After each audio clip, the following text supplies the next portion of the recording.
my gosh, I could perfectly explain this.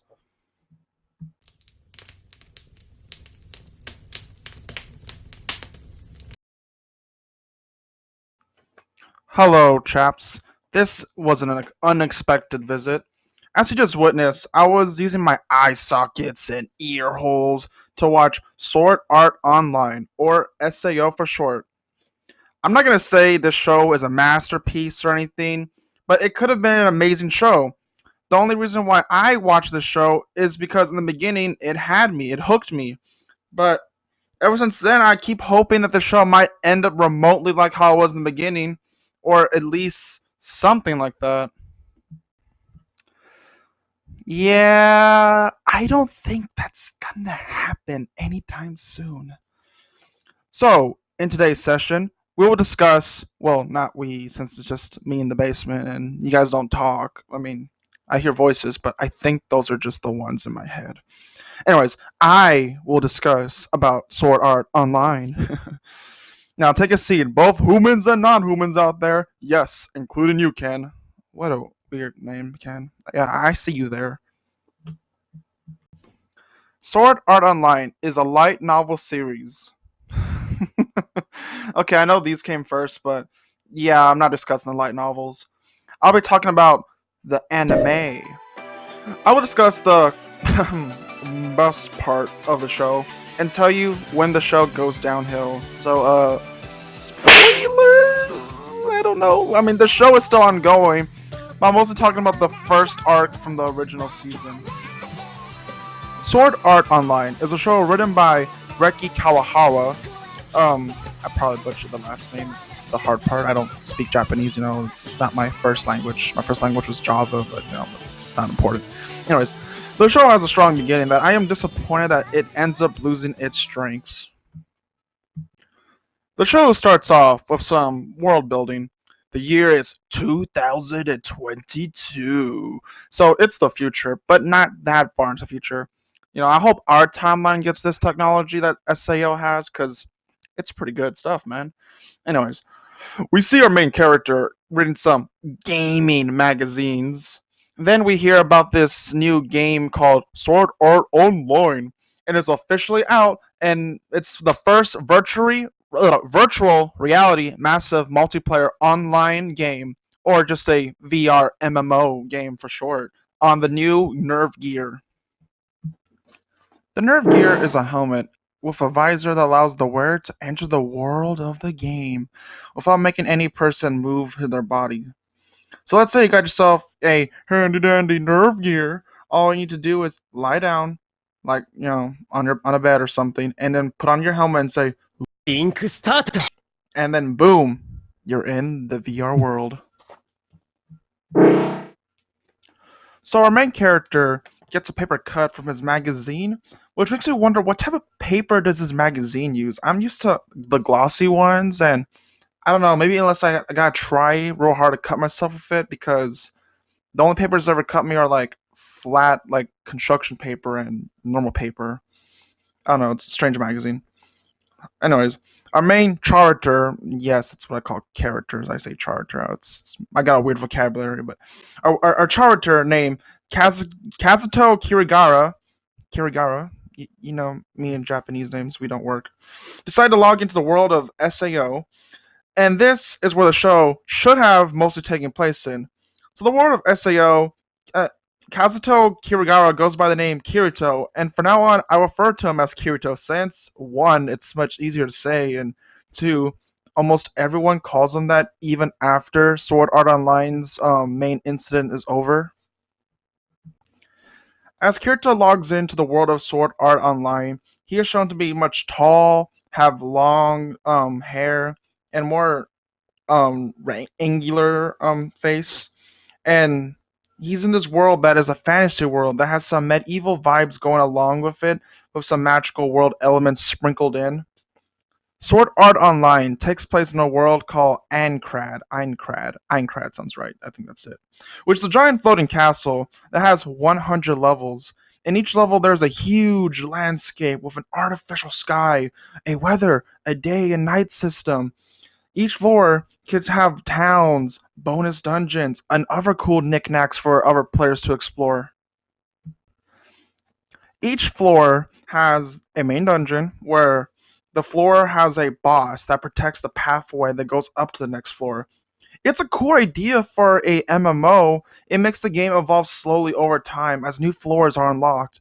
Unless you're a new player who happened to log into the game, well, bought the game, and floor 100's already been unlocked and most of the content's already known. But I don't know, cool concept. But you'll see why the game is built this way. Give me a quick moment here. You what? Wait, you're willing to ship them to me? Okay, let me just finish this talk session with the audience. Yes, I actually do got an audience. It's pretty cool. They're both humans and non-humans out here. Yeah. Okay, I'll talk to you later after the show's over. I really hope this is, the good stuff, man. Anyways, okay, later. Sorry, I had a phone call to take care of. um, Kirito meets with this man who goes by the name of Klein. Klein asks Kirito for some help on getting on grips with the game because he notes that Kirito seems to know what he's doing. The show begins to explain how attacking works, and this MMO has no magic system in this game, as well as that there's the added benefit that you don't feel pain in this game. So let's say you get hit by a monster, you won't feel pain, which, honestly, I don't know if you want to buy a game where if you get hurt, you get pain in real life. Anyways, Kirito and Klein begin to talk about some aspects about the real life. We learn that Kirito lives with a parent figure and a sister, who also we learn that Klein is really desperate to date any girl, including a stranger's own sister, which is kind of a funny thing. We hear about Klein's plan for his pizza time.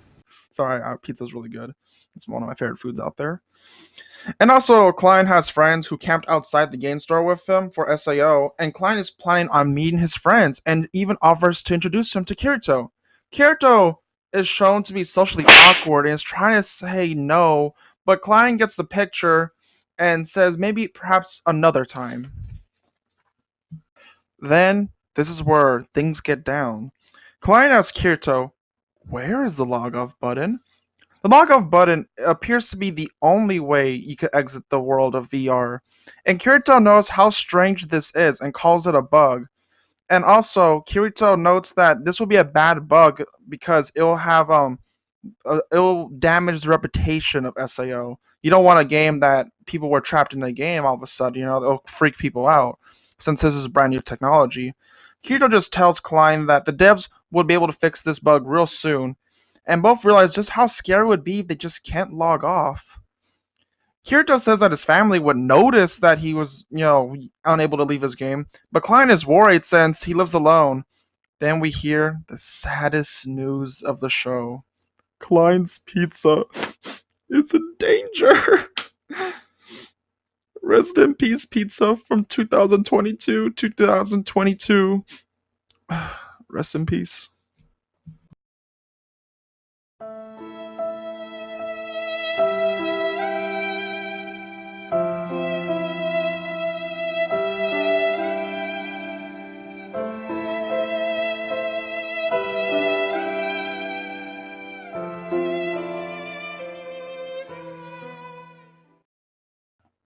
Then, all of a sudden, a mass teleportation happens. Everyone that's in Sword Art Online, they teleport to the starting town square. We see a giant red hooded figure who turns out to be Kaiba Ikihiko. Sorry. I'll just call him Kaiba from now on, since, sounds like it's like the Yu-Gi-Oh guy. Yu-Gi-Oh. Anyways, Kaiba explains that the log off button being missing is not a bug, but in fact, it's a feature. Then Kaiba also says, "If you die in the game, you die in real life." Woo-hoo-hoo. Everyone freaks out when they hear about this. Kaiba then also gives everyone a cool mirror, and this mirror is pretty groovy because it makes everyone look the way they look like in real life, because in SAO, you make an avatar that doesn't have to look like you. And Kirito looks in the mirror and has a more rounded face and is much shorter with short hair as well to go with. Well, that's how he is, but like I'm not sure why I made it sound like some cool feature. I mean, it is a feature, but you get what I'm saying. Kirito and Klein have trouble knowing who is who. Kaiba also says that If the players want to leave, they have to work together and clear all 100 floors, which is what I said about earlier. Like how no one can even log in, so that's why the game's made this way. So that everyone is growing and progressing this game. Well, it's a deaf game now. Kirito freaks out because he was part of the beta testing group and it took months to make it up to the early floors.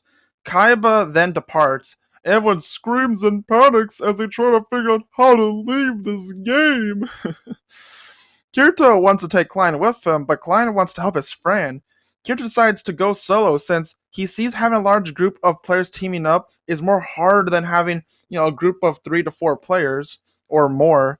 Kirito and Klein decide to part their ways, hoping to meet each other someday, and they both comment on how both good looking they are. um, then Kirito is shown sadness when he sees his first VR MMO friend disappearing. Kirito is shown to be scared of him dying in this game. He's determined to return home so he could see his family once again. So, with some good music scores, we see as Kirito kills his wolf and him yelling in full force as he's determined that he will not die in Sword Art Online. Not that, but he will beat the game. Then we get the legendary opening, Crossing Fields. It's pretty good. I like it. Yeah, pretty good. And that's how episode 1 ends. It's a pretty strong beginning. It's about a young man, who basically, well, actually, technically a teenager, not man. Not sure why I said man, but he joins, this virtual world where it's a fantasy world, and it's pretty cool. It's a cool video game idea, and also, if you die in the game, you die in real life. Kirito is shown to have a weakness of being socially awkward and also being scared of dying, and we see his strengths of him being a gamer and pretty smart with computers, as well as being part of the beta for Sword Art Online, which means he has some knowledge that not everyone has. And Kirito is, the protagonist, really wants to beat the game, which is a pretty good motive for any protagonist in a game, not game, in this show, in this scenario. I would like to log into the world of Sword Art Online.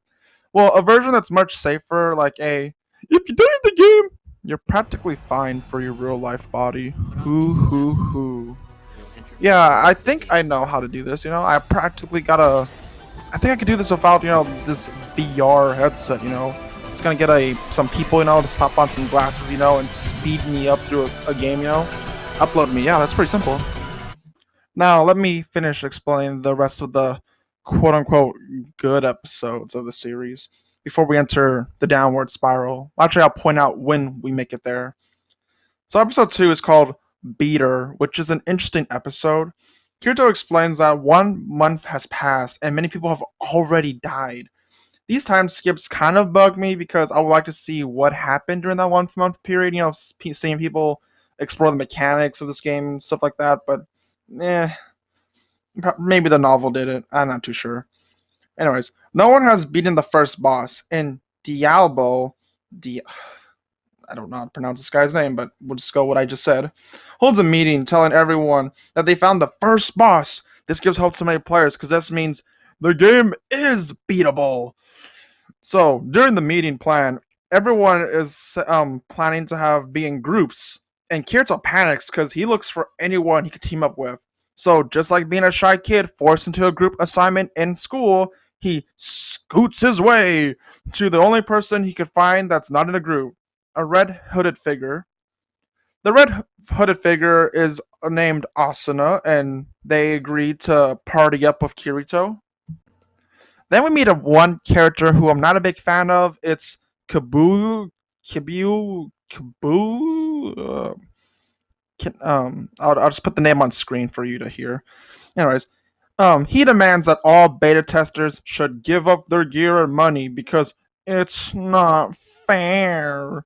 Because apparently, being a beta tester means they have an unfair they have an advantage that's not fair for the rest of the people, which is kind of true.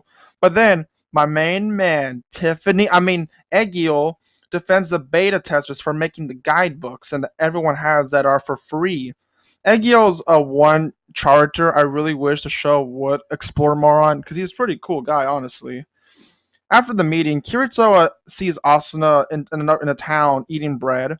Kirito decides to sit next to Asuna as she scoots away. Kirito introduces Asuna to the world of food. We learn that Asuna doesn't want to lose sight of the way she is. She is willing to fight in the front lines and is determined not to die. Kirito's word of advice is pretty good, actually. Try not to die. The show tries to make us think that Asuna is not going to be a great partner for Kirito, as she has no idea how switching works and doesn't know how any cooperative mechanics work since she's been solo at this point. Then we see an epic boss fight as Diablo really wants that boss item and ends up dying as the boss pulls out a weapon that was not seen in the beta. Kirito finds out that Diablo was also a beta player.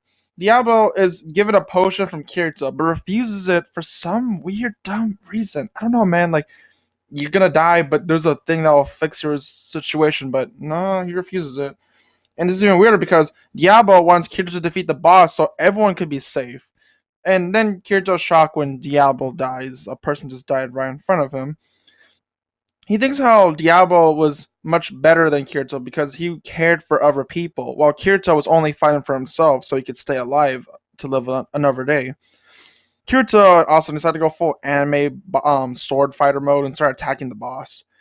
Also, we see Asana without her hood, pretty cool. And then everyone else becomes smart all of a sudden and starts ganging up on the boss.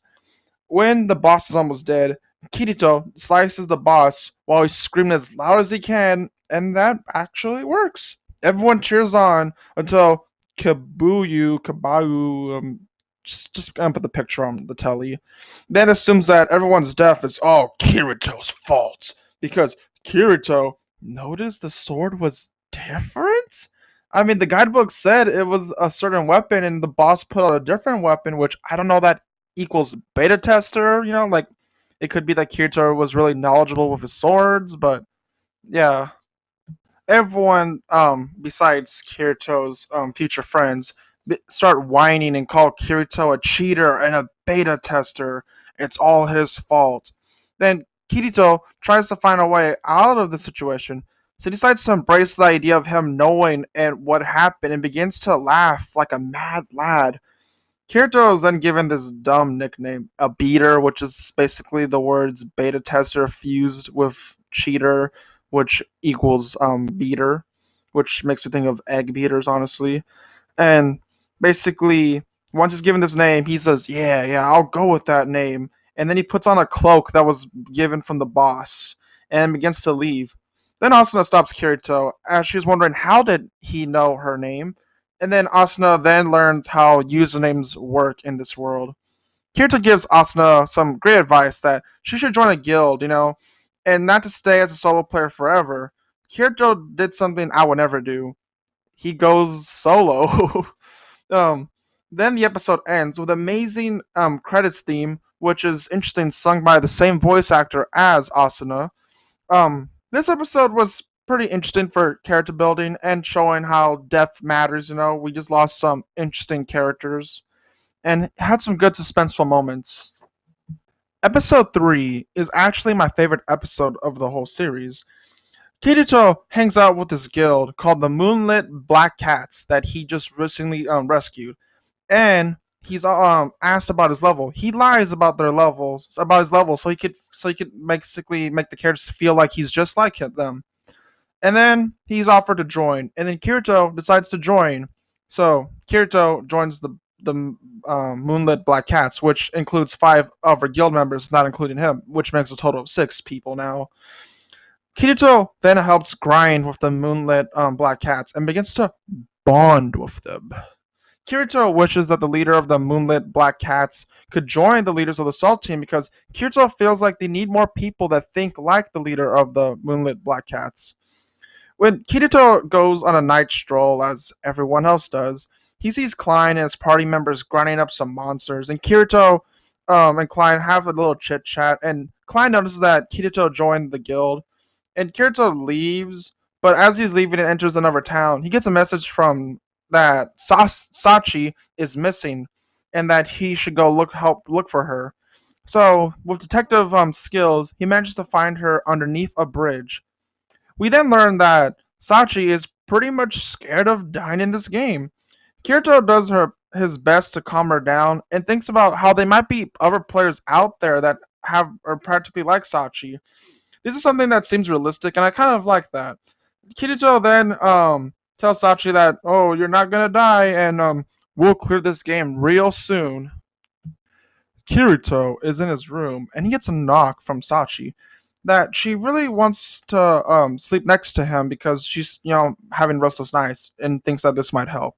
Kirito says, "Sure, why not?" And then it helps her actually sleep, which is pretty good. The next day, the moonlit black cats decide to go buy a house since they got enough coal, which is coal's the currency. It's spelled COL, and basically they could buy a house for everyone in the team. The rest want to go to a high level dungeon to get some more furniture money. Kirito feels pretty uneasy about this, but the team goes to the dungeon anyway, and they find a secret room, and it's a trap. There was a chest that was opened, and the moment it was opened, a lot of high level enemies spawn and start attacking everyone. Then all of a sudden, people begin to die. Kirito is scared seeing everyone dying, so he tries his best to kill as many monsters as he tries his best to kill as many monsters as he can. But then it's just Sachi left, and he tries his best to make it through. But there's just too many monsters, and Sachi dies. Everyone dies. As Sachi is dying, Kirito can't tell what she's saying, but she says something with that's visibly shown, but we don't know what it is. Then we skip to Christmas Eve. Yeah, that's right. This is actually a Christmas episode. So Kirito hears about this holiday boss that drops this super rare item that can revive a dead player. Kirito decides to equip his best gear with having the mindset of killing this boss alone or probably gonna die alone, which he's fine with the idea. Kirito then begins to remember what happened to the Moonlit Black Cat's leader as he committed suicide by jumping off a bridge when he found out what happened to his team and knowing that Kirito lied about his level. Kirito feels responsible for what has happened and wants to know what was Sachi's last words before she died. Was she saying sorry, thanking him, or cursing him? He really wants to know. Kirito is going into the snowy woods and then gets called out by Klein and his guild. They want Kirito to join them so they could fight the boss much easily. Kirito refuses since he sees no point to it. Klein is then worried about Kirito, and then before he could do anything, Klein and his groups have to team up to make sure Kirito could go to the boss fight because another guild of players show up wanting that rare item. Kirito finds a large tree and hears Christmas bells and chimes as Nicholas the Renegade spawns. A flash of white light appears as we cut to a really sad scene. Kirito is shown that he successfully killed the boss and walks out. Klein is confused because Kirito seems more saddened, and Kirito tosses the rare item to Klein. Apparently, the item works if the player had died within 10 seconds. Klein notices how depressed Kirito is becoming and pleads for him to stay alive through the whole game. Kirito goes to a bedroom of sorts and sits on his desk. Then he gets a message from Sachi, which makes him shocked. She's dead right now. And then he finds out that this was a pre-recorded message saying that she's probably dead if Kirito hears this message. Kirito's shocked to hear Sachi's voice once more, and we hear that Sachi decided to make the message in case that at some point she ended up dying and Kirito was going to end up blaming himself for her death. We hear that she says about that Sachi knew that Kirito was indeed a high level player, but had no idea why he'd stuck around with the Moonlit Black Cats. But she felt much happy knowing how strong he actually was, and tells them to finish the game and find out why was this game made and why the whole Sword Art Online incident even happened. Seeing the message was sent for Christmas, she decides to hum Rudolph the Red-Nosed Reindeer. And Kirito can't take this anymore. We see a shot of the desk having tears dropped onto them. And yeah, it's pretty sad, honestly. Then Sachi was said that she's glad that to have met him, even if it was temporarily. Then Kirito cries, figuring out that the last words was most likely "Thank you, goodbye." The message ends, and then we cut to the credits theme. Now, this episode has a lot to break down. We get to see more of Ancrad and how players have been living up to now. Kirito joins the first guild and ends up losing his first guild. We see there are players who are out there who are scared of dying in this game, and we also see Kirito express sadness in his emotions for blaming himself for what happened to his teammates. And we see why he continues going solo afterwards. We also see other important characters die, which has an effect on Kirito, which next characters he sees, he ends up having a urge to protect now. Episode 4 is an episode where Kirito helps out Celica, and it's a good episode, not much to talk about there. And episode 5 and 6 is a murder mystery where Kirito and Asuna must team up on a murder incident that happened in a safe zone, which a safe zone is a place where you're not supposed to die. So the fact that someone ended up dying is something to be worried about. And in these episodes, we see how Asuna has now become stone cold and is willing to let NPCs die just so that the boss could be distracted. She is now second in command and part of the Knights of the Blood Oath. Well, second command in the Knights of the Blood Oath, but yeah, you get the point. Kirito and Asuna have some squabbles here and there about some small stuff. Like Kirito wanted to take a nap outside because Kirito explains that they shouldn't be going out working, when there's a nice day out there. Asuna gets mad and saying that they should focus on getting to the back to the real world. But Kirito says that they're not in the real world. No, they're not in the real world at the moment. That they should be focusing on living in Aincrad since they're living in Aincrad at the moment. Asuna ends up falling asleep and gets mad when she finds out she took a nap. So she forces Kirito to go out to eat so they could be even, since Kirito watched over her. Since if you're asleep out in the wilderness, well, outside the safe zone, to be exact, any player could trick you into end up going into a duel and then being a one-sided duel where you end up dying in your sleep without knowing what happened. So that's the reason why they go out to eat. A free meal is a free meal, so he decides to agree. Then someone dies in the town, and we got ourselves a mystery to solve. The two episodes are pretty good, as we see Kirito and Asuna can work well together as a team, and then Asuna is also good at making sandwiches. Rest in peace, Kirito sandwich. So sad. Also, we see that Egio runs an item shop in the 50th floor, and also Kirito wants to test out the murder weapon by attempting to stab his hand, but Asuna stops him for some reason. He wasn't gonna die; he just wanted to test the weapon's effectiveness. Episode 7, we see Kirito go on a journey with Lisbeth, or Liz for short. Lisbeth is a blacksmith who wonders if she will meet someone special, and is also shown to be good friends with Asuna. After Asuna leaves the blacksmith shop, Kirito ends up going in and asks for a new sword.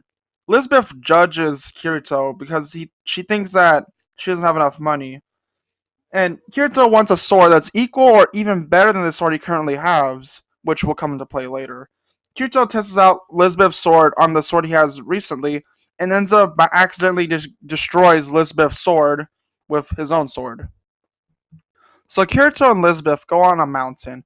We see how the Sachi incident has made Kirito more stern. He doesn't allow Liz to fight and forces her to use a teleport crystal in case something bad goes on.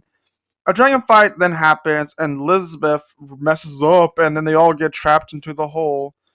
Liz and Kirito sleep in the hole since they can figure out a way to escape. Both of them are talking.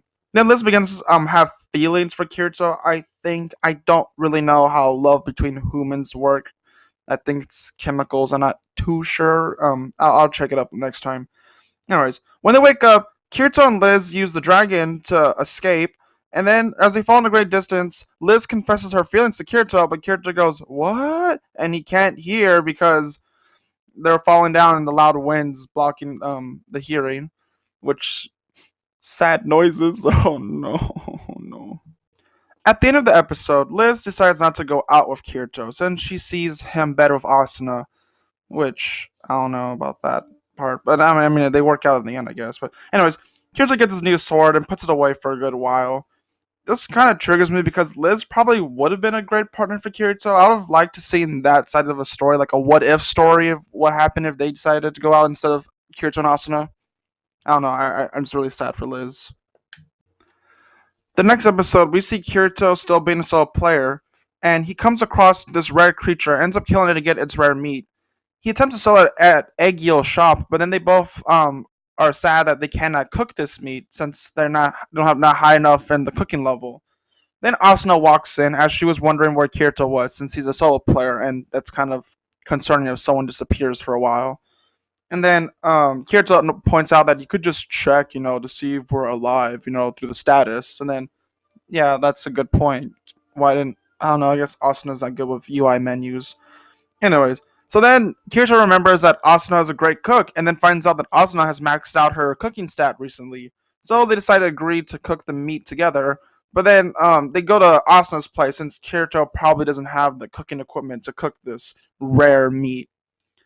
We see how easy it is to cook in SAO. Like, I probably would be a cook if I was in Sword Art Online, just because how easy it is, and I could probably make a lot of coal that way.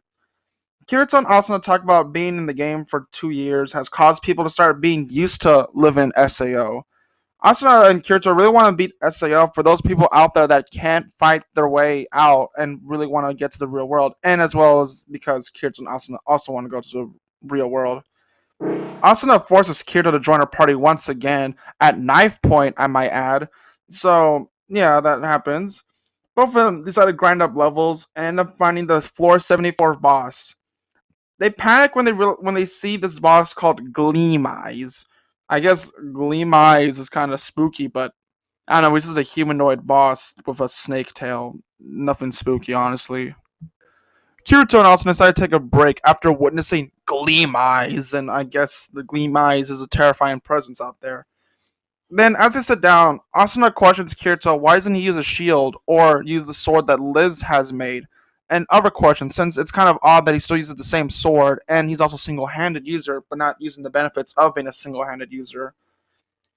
Then Asuna decides not to, discuss about it too much, and announces that she made lunch, and they decided to eat right here since it's already lunchtime.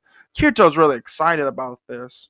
And then Kirito says that Asuna should even sell her own food and probably could end up being rich. But he says not to. Asuna is confused at first, but Kirito says if she were to sell the sandwiches, then they wouldn't be any enough for him. Our boy Klein and his group introduces themselves, to the Kirito and his Asuna. They talk, Klein, has his little shenanigans of wanting to be with any girl he sees. Then this idiotic group of soldiers appear and decide they want to clear the boss room, which Kirito, Asuna, and Klein told them not to. So Kirito, Asuna, and Klein and Klein's friends decide to save these idiotic people from the boss. Gleam Eyes is actually apparently really strong. He makes everyone go into danger zone levels when it comes to their HP, and this even pushes Kirito to go to his limits. So he decides to pull out his second sword, the one that Liz has made. I told you we'll get back to this sword. And then Kirito is so determined to live and protect everyone that he even decides to reveal his secret ability. An ability that is somewhat exclusive to him. Dual wielding. I feel like it's kind of dumb that dual wielding is kind of hard to get because, as we see in some clips where Kirito has the dual wielding ability, he just picks up a second sword, like any sword he could find. Which I'm not sure, like, what's stopping a normal person just picking up a second weapon. I don't know. Kind of bugs me a little bit. And I don't know, it's a pretty cool moment in the show when we see Kirito using two swords. We get to see Kirito going faster and gotta go fast, faster, and I don't know. That part was kind of funny. And then we see him use his famous Starburst Stream, which is a 50 hit combo. Everyone just stands there. They don't even gang up on the boss, which is kind of dumb. Like, I feel like they should be trying to do that. But at least Kirito kills the boss with a sliver of HP points left. Asuna almost kills Kirito by accident as she's hugging him tight, and Kirito even warns about that, oh, you may kill me if you hug me too tight.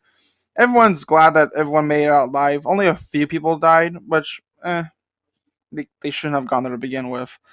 Then Heathcliff manages to force Kirito to join their guild when he hears about Kirito's skills and wanted to take Asuna with him.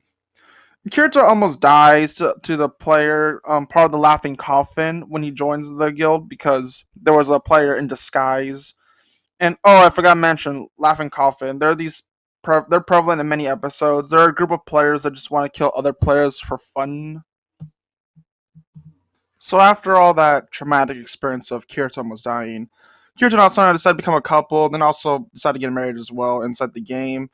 They move into a house and live a cool, calm, chill life, having some fun times exploring the forest, eating food, etc. Then episode 11 happens.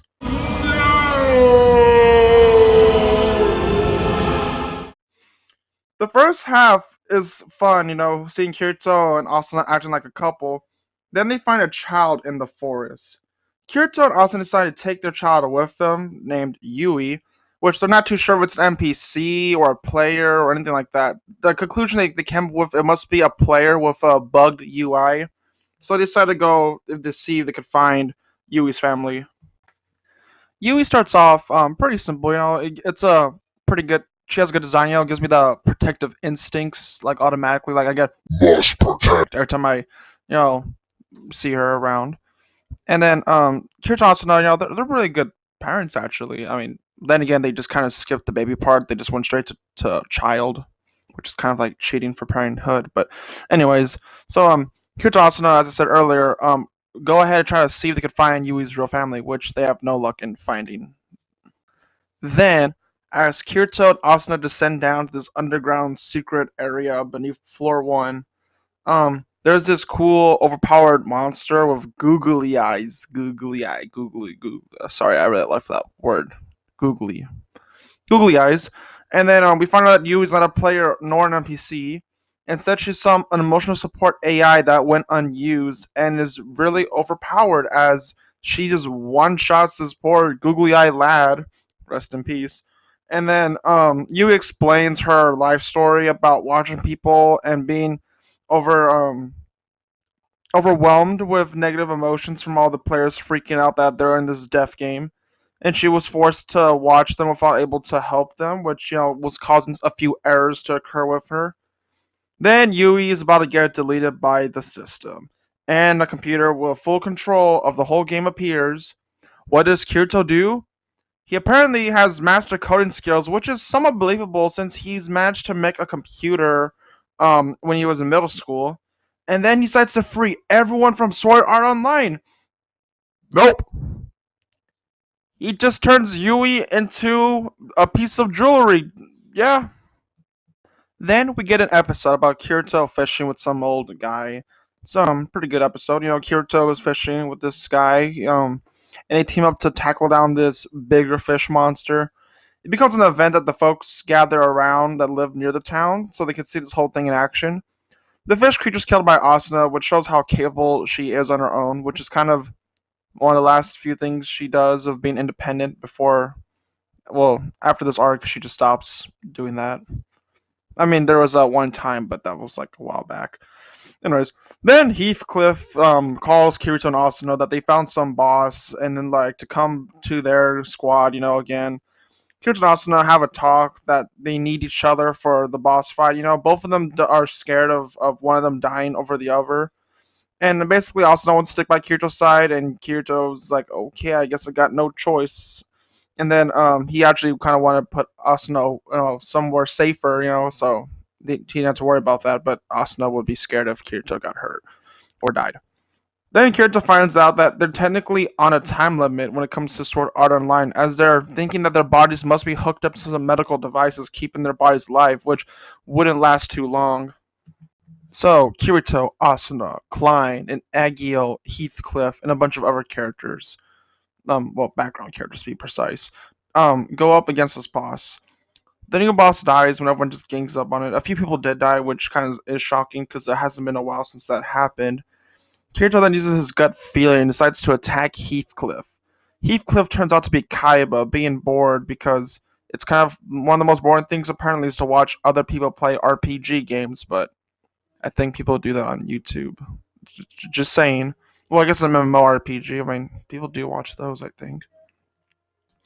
I mean, I guess backseat gaming. That's the point. Backseat gaming is kind of boring compared to actually playing the game that you just created. So then, it was right because Kaiba was bored. She decided to pretend to become a powerful player, and Kirito figured out Heathcliff was Kaiba because the movement that happened between Kirito versus Heathcliff was too fast to be natural. Kaiba then reveals that he is going to be the final boss. So Kirito and Kaiba decide to have a duel that will change the whole story of Sword Art Online. Kaiba paralyzes everyone except for Kirito. Kirito is asked by Kaiba to duel him, and if Kaiba dies, he will end Sword Art Online right then and there, and anyone can be free from this death game. All of Kirito's friends demand Kirito not to engage in this duel. Kirito thanks Agio for helping the middle level players rise up, and then he says sorry for Klein for turning him down long ago. And he's been thinking about this all day. Not all day, but ever since that day, that's all he's been thinking about. Klein then begins to cry, which I kind of, gonna say, I think there's something between them. Kirito and Kaiba then begin to fight to the death. Kirito goes faster and faster, and then, as he's doing his combos, one of Kirito's swords breaks, which is the one that Liz made. And somehow Asuna moved her body to protect Kirito from Kaiba's blade. She says she's sorry and then dies, and then Kirito becomes broken. Then Kaiba points out like, "Oh, that wasn't supposed to happen." Oh well. And then as Kirito tries to fight back, which he's kind of not really, he picks up Asuna's rapier from with his other hand, but he's just too depressed to fight back, and he ends up getting killed off by Kaiba. Seeing the screen saying that you are dead is kind of spooky, and Kirito then realizes what he's done and refuses to die before stabbing not Heathcliff, well, no, it is Heathcliff, but Kaiba, so everyone can be freed from Sword Art Online. Kirito feels satisfying knowing that he's gonna die, but at least he saved everyone from Sword Art Online, while telling Asuna's rapier that they did it. As Kirito dies, he becomes a bunch of sparkly bits that fly away. Almost everyone that interacted with Kirito in some way felt the presence of Kirito's death. At 2:55 p.m., November 7th, 2024, Sword Art Online was cleared. Oh wait, there's more. So Kirito, Asuna, and Kaiba all decide. Well, they don't decide, but they're hanging out in a visible platform as they see the end card falling apart. Kaiba then explains to them that everyone's logging out and that Kirito did it. He's the one who cleared the game, and basically that over 6,000 players are survivors. Also, Kaiba doesn't remember why he even started this death game. 4,000 people died, but he doesn't remember why he's responsible for this crime. As Kirito finds out that, well, before that, Kaiba starts to disperse himself across the internet. No longer there. Not Kaiba. Kirito finds out that Asuna just turned six. No, he just turned 16, and that Asuna is 17. They exchange their real life names. Kirito then begins to cry as he thinks that they're both gonna die in this game. It's kind of sad as the whole game's starting to fade apart and disappearing. They're thinking this is the end, but then Kirito wakes up in the real world, and yeah, Kirito wakes up in the hospital all bony and having long hair. He wakes up crying, realizes that he's alive, and that if he's alive, that means Asuna must be alive. So, being determined, he starts to try his best to remove any hindering wires stuck to him, and begins to get his body up, and is determined to find his lover as he searches around the hospital for Asuna while the end credits play. This ending works for me. It works. Like how a show would end. It feels kind of satisfying. Wait, why are there more episodes?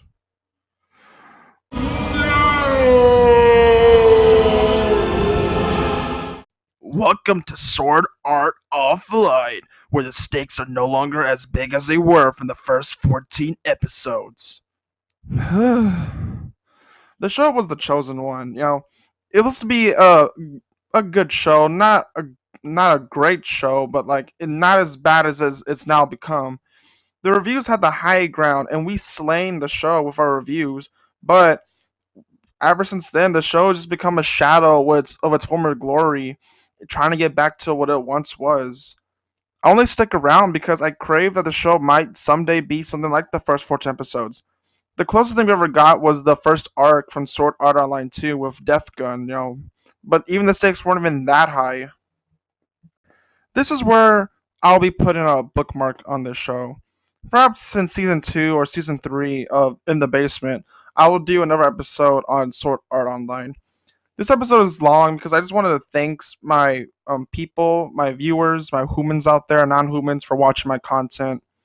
Um, yeah, just thanks for watching the show. It's pretty cool. Oh, okay. I just got a message on my phone.